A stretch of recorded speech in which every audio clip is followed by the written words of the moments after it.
The genocide of Palestine, the most documented, yet the most denied. To be a Palestinian is to live in the ruins of denial, to survive between the memory of a homeland and the refusal of its loss. Introduction: a genocide unfolding before our eyes. In an age dominated by smartphones, satellites, and 24-hour news coverage, it is no longer possible to hide atrocities in the shadows. The world sees everything. Yet, perhaps the most heartbreaking paradox of the 21st century is the ongoing genocide in Palestine, a genocide that is being filmed, photographed, live-streamed, and yet, actively denied. From Gaza to the West Bank, Palestinians are being dispossessed, dehumanized, displaced, and systematically erased. This is not a matter of debate, it is a matter of record.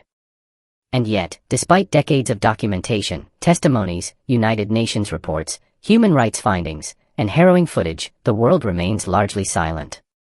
Why? Because to recognize the genocide in Palestine would be to acknowledge complicity.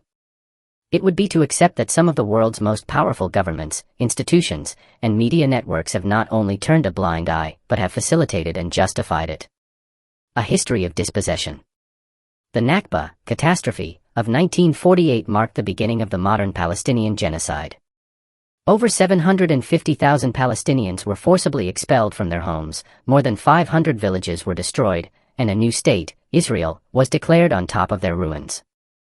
This was not a natural war of two equal sides. This was a campaign of ethnic cleansing, well-planned and militarily executed, designed to wipe out the Palestinian presence. Since then, the Nakba has never ended. It has continued in phases, through wars, sieges, demolitions, annexations, and illegal settlements.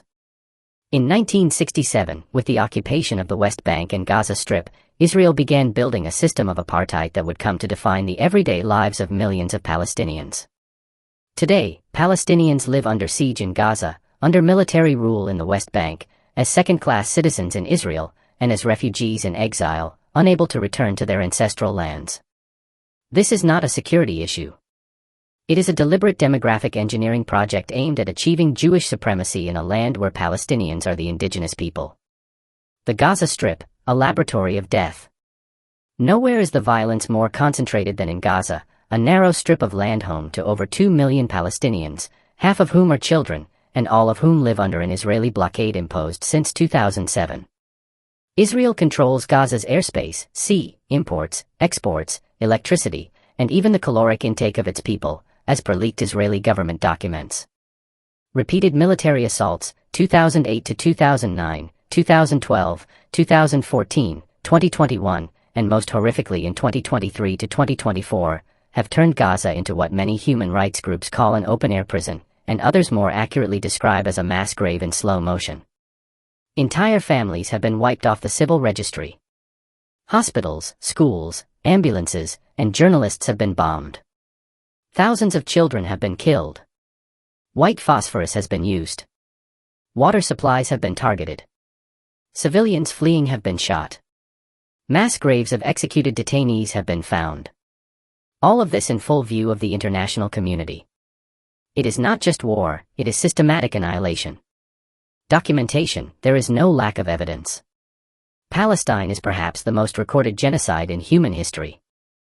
There are hours of footage, streams of satellite imagery, mountains of UN reports, and first-hand testimonies from survivors, doctors, journalists, aid workers, and international observers. The world has seen the faces of dead children, the mangled bodies under rubble, the last messages of trapped civilians, and the tear-filled pleas of parents who have lost everything.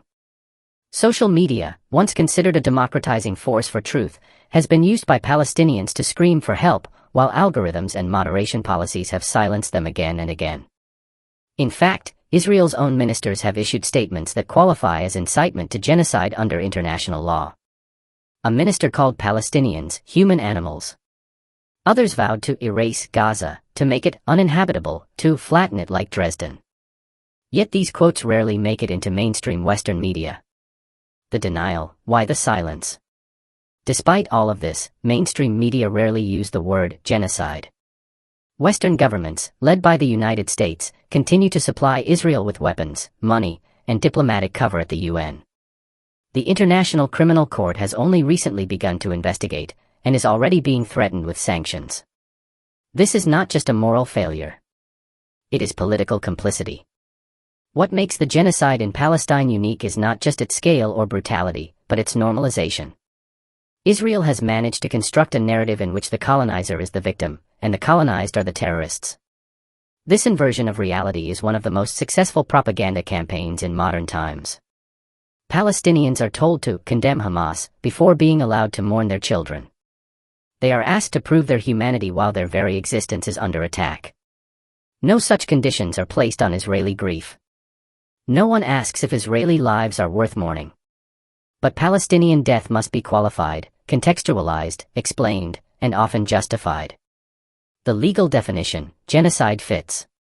According to the UN Convention on the Prevention and Punishment of the Crime of Genocide, genocide includes killing members of a national, ethnical, racial, or religious group, causing serious bodily or mental harm to members of the group, deliberately inflicting conditions of life calculated to bring about its physical destruction in whole or in part, imposing measures intended to prevent births within the group, forcibly transferring children of the group to another group.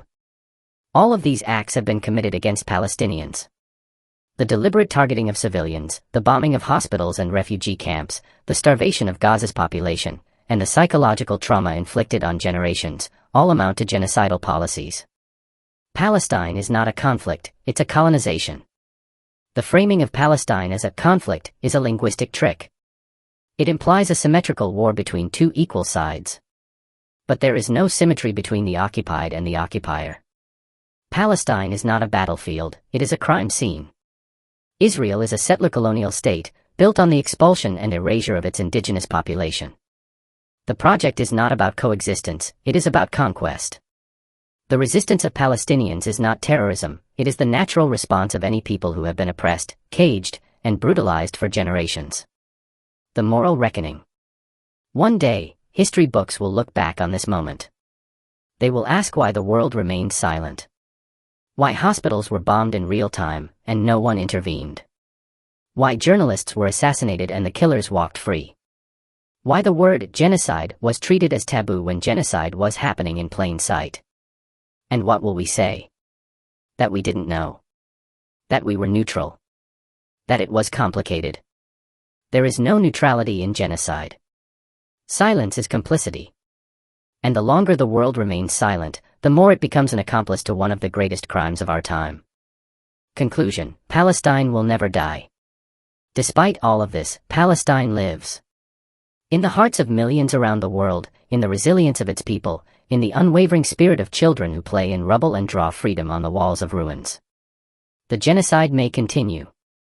But so does the memory, the resistance, and the truth. And one day, the denial will fall. The lies will collapse.